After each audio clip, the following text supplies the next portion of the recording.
just around the corner from here, despite the fact that there was no permit for this event and never a permit given for this event, despite the fact that it is dangerous and shuts off many streets so that there is difficulty for emergency vehicles to pass through, putting residents at risk. And despite the fact that our police department told them numerous times, you should not do this because you are not permitted and you should not be coming to our city to do this. We have talked with the organizers multiple times and made clear to the organizers of this event that the event is not tolerated. And you know, I would say that the vast majority of people that attend this event are from out of town. And I find it particularly offensive that most of the people that are coming to New Haven would not do this kind of activity in their own town. New Haven is a place where people deserve to feel safe. They deserve to have a high quality of life. And we are telling people, do not come to this event. Do not come to this event. Do not come to this event if you care about New Haven's public safety. Do not come to this event if you care about the fact that we're devoting police resources to this event that we could be devoting to other things. Do not come to this event if you respect our city. If you do decide to come to this event, we are prepared and we will hold you accountable. We have a significant police duty on this weekend and we'll arrest people if they do illegal activity. We're not going to tolerate this. So please do not come to this event. I'm going to hand it over to the chief. Thank you, Mayor. So the mayor really captured the essence of what we want to be here and talking about today. So this East Coasting event in the years has grown in size. Last year being the largest number that we have had, and roughly maybe we had about 10,000 people here in the city last year, and it was very disruptive. Disruptive is a kind word for what happened. There was a lot of chaos. There was a lot of individuals who are not following the law, and it required police resources all over the city and taking away from resources that we needed for regular calls for service and 911 responses. So this year, yes, we are more prepared, but we had reached out to the organizers probably as far back as April to try to guide them in the right direction. If this is an event that they wanted to have, they do have a large following, they do stunt shows, to be able to point them in the way that they would be able to do something legally. That did not happen. Therefore, this is a non-permitted event. This is not sanctioned by the city, and this will not be tolerated. Our officers will be working that day. If individuals, like the mayor said, are coming to the city, they need to follow the rules that we have set forth. Parking will be enforced, ticketing and towing will be enforced, and if necessary, arrests will be made. So we are asking that individuals who come respect the city, respect the neighbors and the residents that live in and around the area where this normally takes place.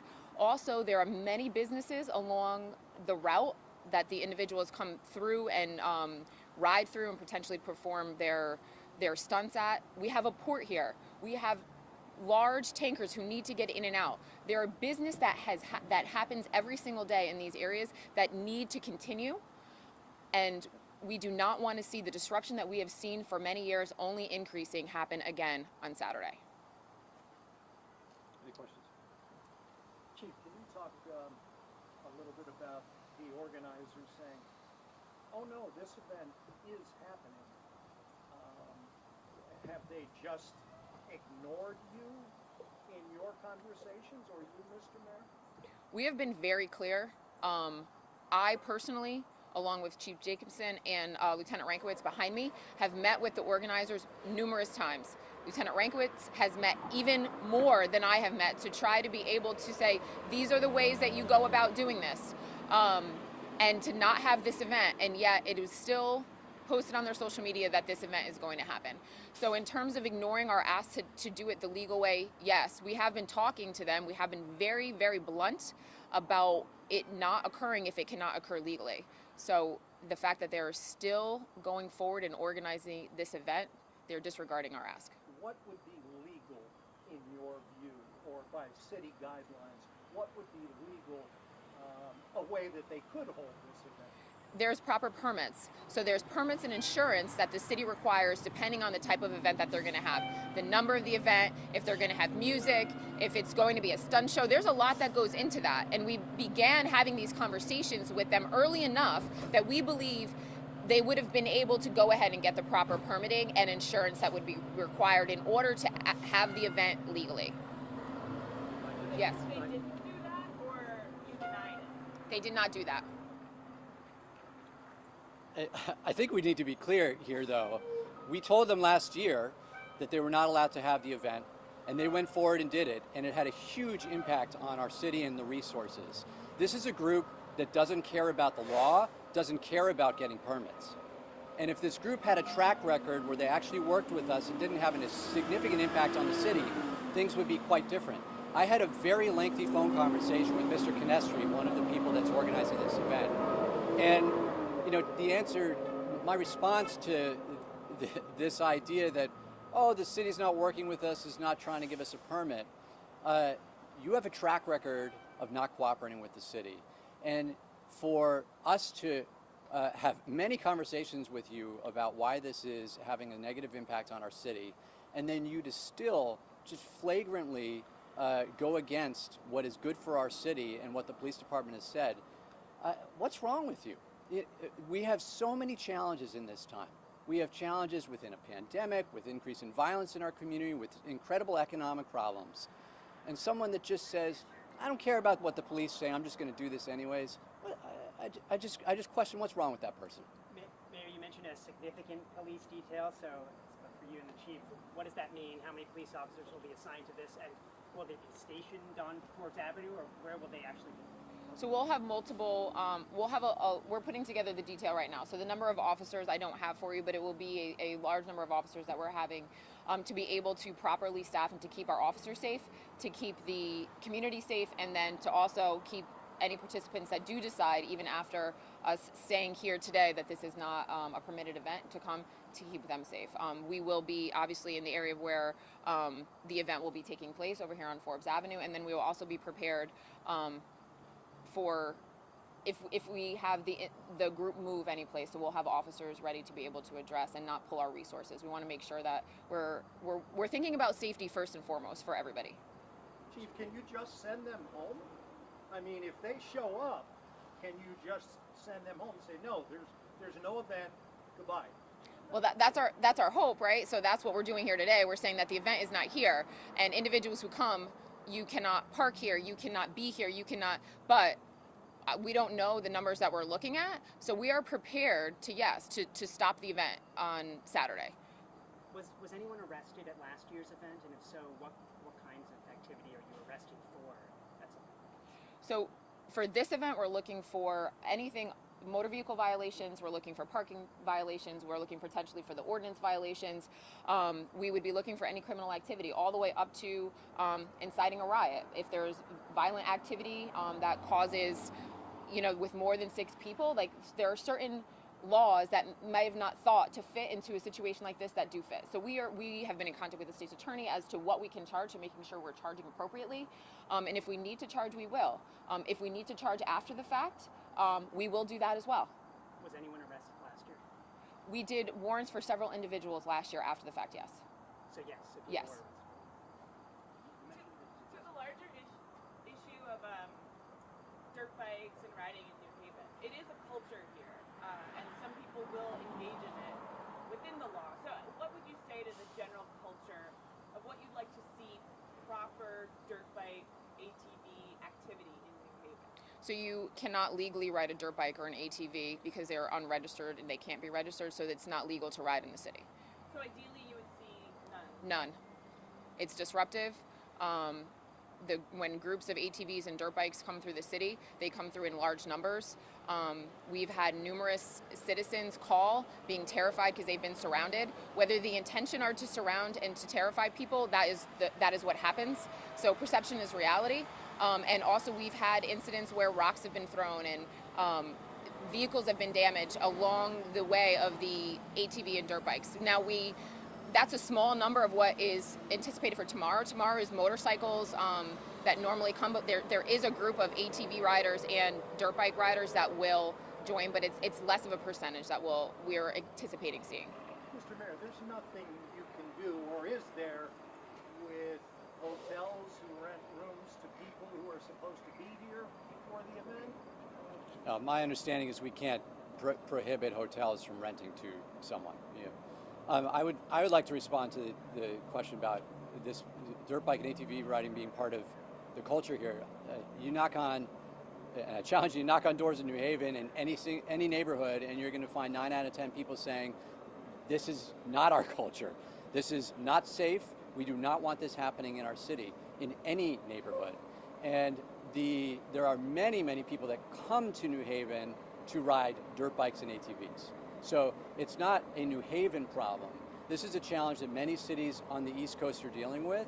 People actually go to certain cities because they think that they can get away with these activities. And it disrupts the neighborhood, it puts people at risk. We just had one of the dirt bike riders themselves get seriously injured in a crash with a vehicle. This is not part of the culture in New Haven, and it's something that New Haven residents overwhelmingly do not want to see happen in our city. Mayor, what's your message to the general public, folks that live and work around here? Obviously, I know you're trying to discourage people from participating in this event, but it appears, at least at some level, it's people avoid it. So what would your message be to folks that live and work around here? Our police department is working hard, and as you can see, our public works department behind you is working hard.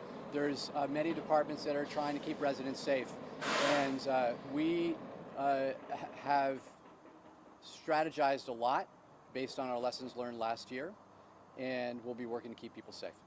Can you tell us one lesson learned from last year that you're going to apply? I'll tell you one lesson learned from myself is that we need more police presence. You mentioned you suggested an alternative. Was that just getting proper permits from the city? Was there some other vision of this event that you guys put forward and directed? Yeah, I think if the group actually showed that it was responsible, instead of just saying, "Oh, it's trying to work with the city," actually showed that it was willing to work within the laws, it would be quite a different story, right? But the group has consistently said one thing and then done another thing. And this activity on social media that we're seeing is just an example of the values that this group has, that it doesn't care about working with the city of New Haven, it doesn't care about policing, it doesn't care about the fact that it doesn't have a permit, it's just going to go for it. Tom and Paul Bass have brought up in the Independent, I believe, about Hell's Angels and other folks coming to provide security for the event. How does that work? I don't know what to say about that. Providing security for whom at an event that is disruptive and putting other people at risk, that seems a bit ridiculous to me.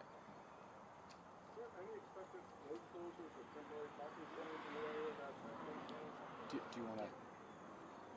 So yeah, we will be posting no parking throughout the side streets and some of the main streets. That will be posted, and we can provide a list of the streets that will be posted with no parking. And then road closures will depend on day of. So we are preparing, if need be, so that we'll be able to close some roads.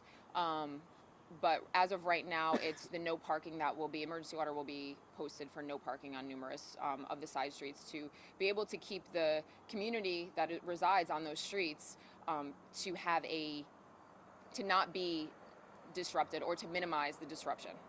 Chief, will you call for any assistance from surrounding departments or the state police to kind of help you out on So we've been in contact with our surrounding police departments, East Haven, West Haven, CSP, because there are some, obviously we're neighboring towns and also the highway that comes in. So we have been in contact. We will be in contact all the way through the event just to provide further resources. The state police has allowed their traffic unit to assist us on the highway and just to be able to be our eyes and our ears, maybe if if large groups are coming in. Sounds like the Jersey barriers behind us will be used in some capacity as well. Yes, they'll be used to help us to close some of the streets if needed. We will have the ability to move them across the roads, yes. Beyond that, your officers are already working at double shifts. How frustrating is it that it sounds like you've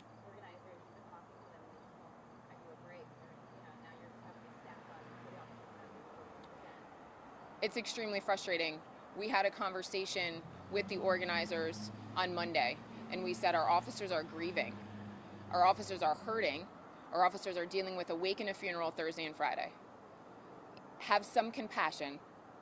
If they were to say this event is canceled, the organizers, that means there would be no place for people to go, and we would be able to move people who did come in who didn't get the message away in an easier fashion. After that conversation, there was an interview with the New Haven Independent. So even trying to speak to the emotion has not worked. So it's extremely frustrating. However, we have fine men and women that are professionals, and even with all that they're going through, I am confident that they will be able to perform on Saturday as we expect them to perform under normal circumstances. What does something like this cost the city with the cover this magnitude? So I wouldn't give a number. yeah, it's we are having to hire overtime. So this is on an overtime capacity for not only us, but we are working with this time, lessons learned, we learned that we need more than just the New Haven Police Department. We need other city departments, so those other city departments are providing us with resources as well. Chief, can you say a ballpark number of officers that are expected to be on duty on Saturday? Not at this time, but I'll be able to give you more. Thank you, everybody.